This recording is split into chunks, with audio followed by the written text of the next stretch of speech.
So as we decided to continue this lesson inside, we are going to talk about how he can practice this going forward and what are the best ways to bring this into competition so he's ready when he gets to tournaments and playing that he can feel comfortable using this type of shots.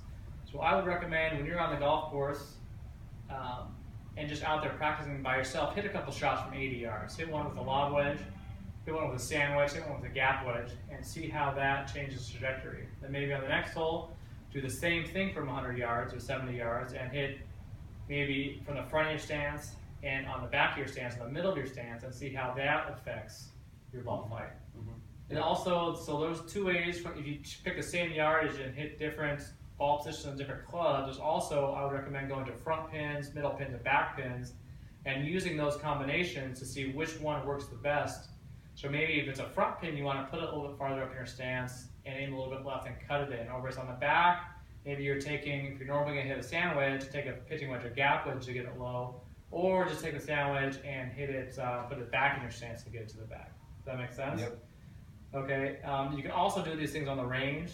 I say on the range and the course to get comfortable. What do you see yourself doing practice-wise to get comfortable using different clubs and different ball positions? Like we did today, just pick out one pin where you can hit any club from lob wedge to pitching wedge 2, and just keep hitting them to that pin. Hit 3 or 4 balls with each club, and then eventually you and then work backwards, work up and backwards, and then eventually you get the distance of each field, how you got it higher, lower with each club, and start with lob wedge to wedge. Yeah, those are all good things. The other thing I think that will help you with when you're playing into heavy wind, either downwind, and it's hard to get the ball to stop. Sometimes I will take that full swing club, put the ball to the front of my stance, so you get the ball up a little higher, a little bit more spin. And the same thing whether it's at the back or having head into the wind pretty good. Either take more club, put the ball at the back of your stance. So those things can help into heavy wind as well.